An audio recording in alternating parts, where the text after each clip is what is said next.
First, you have some time to look at questions 1 to 5.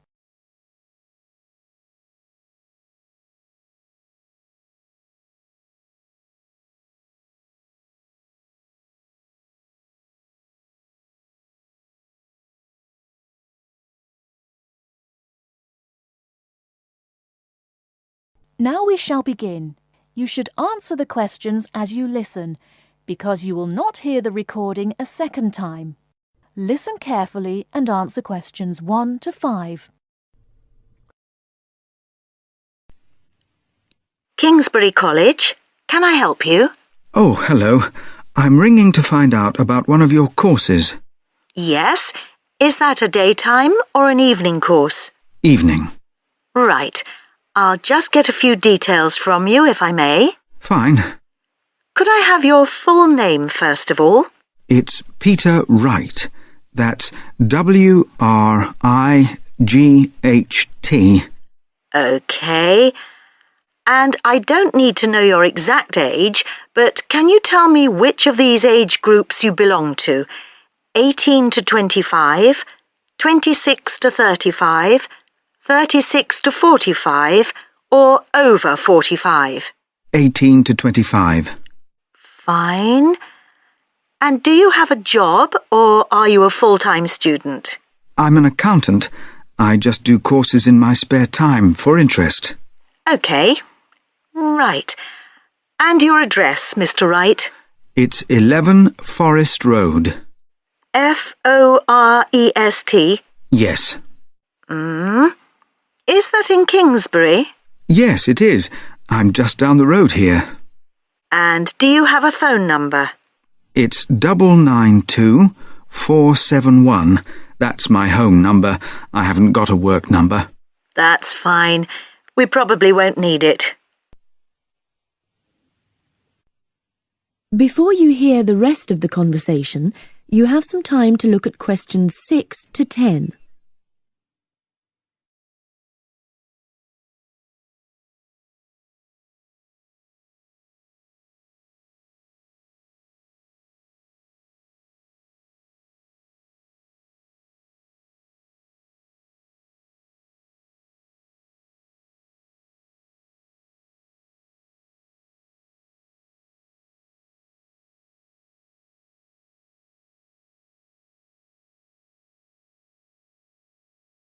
Now listen and answer questions 6 to 10.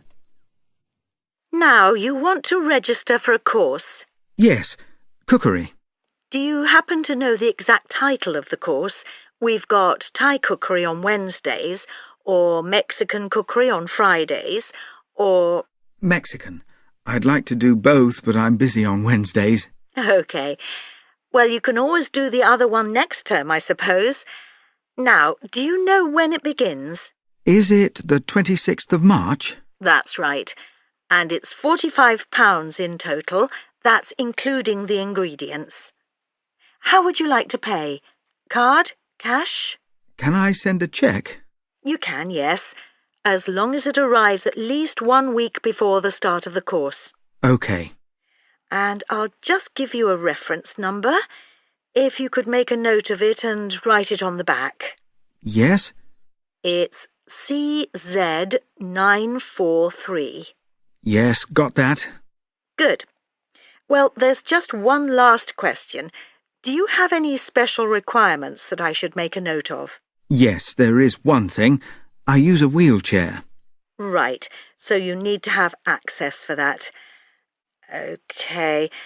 Don't worry, your room is on the ground floor and I'll make sure there are no steps involved. We can always put a ramp in. Thanks. So, we look forward to seeing you on the 26th of March. That is the end of part 1. You now have half a minute to check your answers.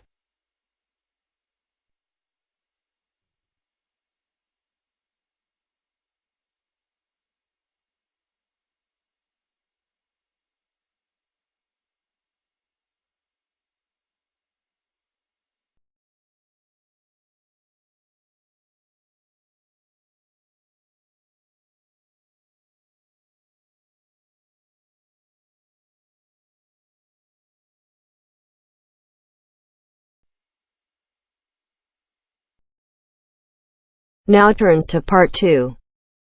Part 2. You are going to hear a guide named Matt who is introducing their trip in Wildlife Haven. Now you have some time to look at questions 11 to 15.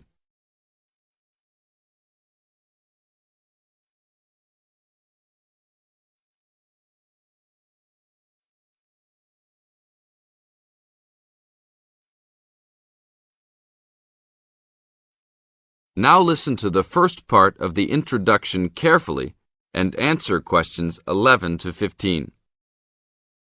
Well, good morning, everybody. My name's Matt, and I'm one of the 3 guides here at Wildlife Haven. Our job is to make sure that you all have a great time here with us and go home feeling happy and relaxed. As you can see, we're away from the city in a remote area between a national park and the sea. To encourage you to relax, there are no radios or TVs, and the only phones and newspapers are in the office. So, if peace and quiet is what you've come for, this is the place to be. From your cabin on the hill, you'll find you have the national park behind you, and you can look out from the sea from your front balcony. Your luggage will be unloaded from the bus and taken to your rooms in a few minutes. Once you have picked up your key at reception, please locate your room and check that all your luggage has arrived. The daily program here at Wildlife Haven is flexible and only as demanding as you want it to be. You should each have a brochure setting out the facilities and various walking tracks you can take. And on the bus, you are given a green sheet setting out a number of group tours in the coming week. If you want to join any tour, just write your name and room number on the relevant sheet along the wall here. Tomorrow, there is a beachcombers and rock hoppers tour exploring marine life in the rock pools along the beach. Or, if you'd prefer to go inland, there's a guided forest walk that takes you off the walking tracks. If you want to catch some lunch, you could join the beach fishing expedition. And at night, you'll see there is a moonlight forest walk that leaves each night at 7 p.m. So there is plenty to choose from at Wildlife Haven, and of course, that includes just sitting on your balcony watching the waves roll in. But I would recommend my favorite tour, the Waterfall Walk. This departs at sundown each day and also provides the opportunity to have a moonlight swim. Now you have some time to look at questions 16 to 20.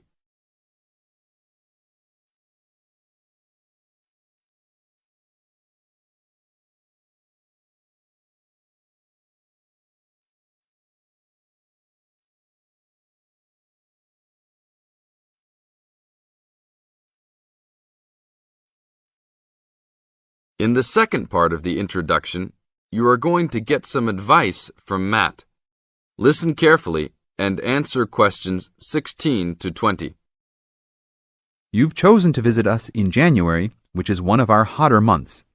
And although you may be tempted to wear a minimum of clothing, you should always take precautions against injury, particularly in the national park. This includes sensible footwear. You'd be surprised how many of our guests ignore this advice and end up being sorry. And socks are a good idea too. And even though you might be under trees a lot of the time, it's a good idea to wear a hat in this hot climate. There's no need to be too concerned about walking in the national park, provided you use common sense. It's true that there are poisonous spiders in the park, but they are really more frightened of you than you are likely to be of them. I should also warn you against eating any wild berries. Some are edible, but you should avoid them all. We'll provide all the food you can eat. Well, that's about all for now. Dinner is from 6 to 8 p.m. in this building.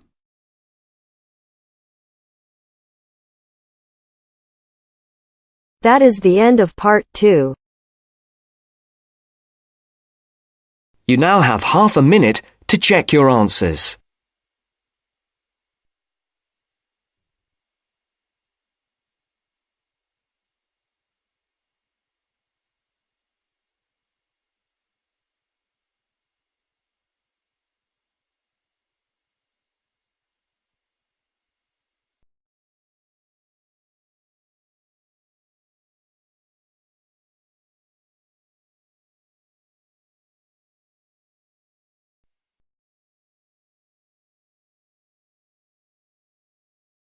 Now turns to part 3.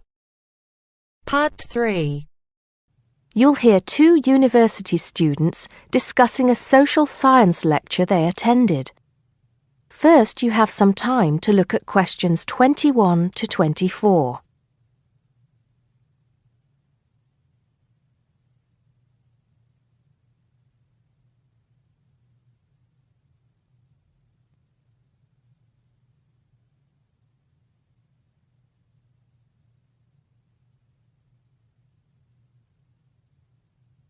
Now listen carefully and answer questions 21 to 24.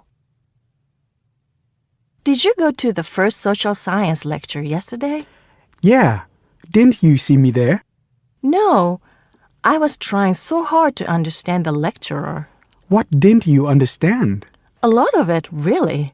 For example, he said we needed to study history as part of the course, but I didn't get why.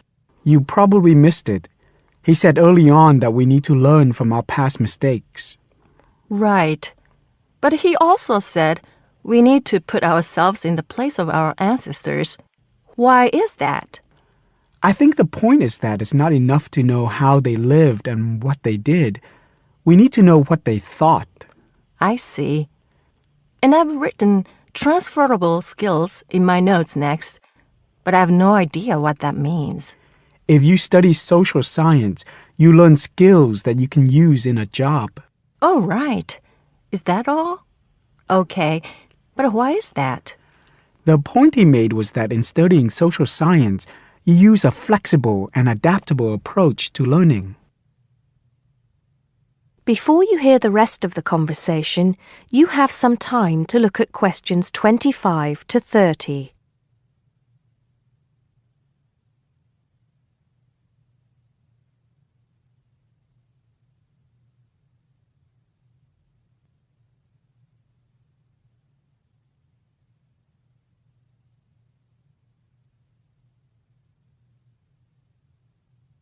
Now listen and answer questions 25 to 30. He also kept mentioning all the other subjects we will need to study as part of the course. I didn't write them all down, did you? Some of them. I think I can make sense of my notes. The first one was anthropology, which he said would cover prehistory and archaeology as well. Okay. Then there's economics. I wrote down that this was not meant to mean that we will spend all our time looking at economic theory, but more that we need to see how humans behave. That's good. I don't think I could handle economic theory. He said something about education too, didn't he? Yeah. He said we'll be looking at how cultural information is handed down from one generation to the next through teaching children.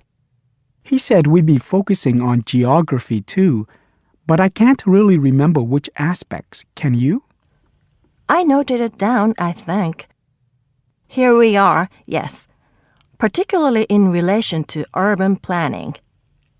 It's law that I got confused about. I didn't understand why he linked that to economics.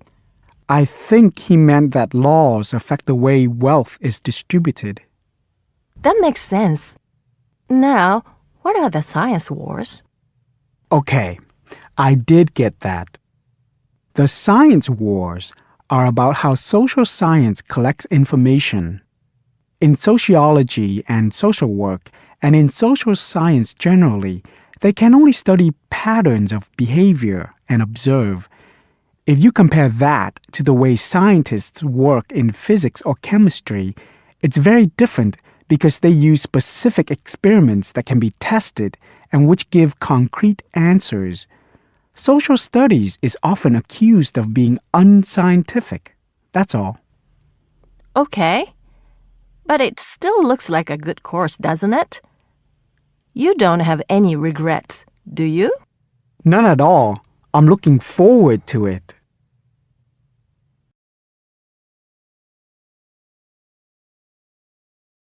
That is the end of part 3. You now have half a minute to check your answers.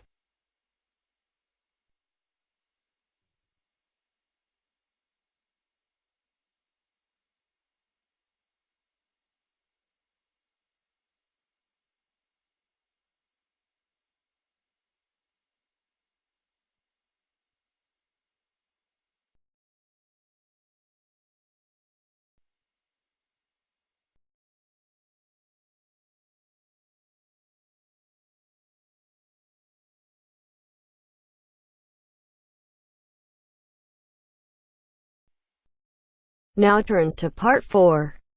Part 4. In this section, you'll hear a lecture on coral reef. First, you have some time to read questions 31 to 40.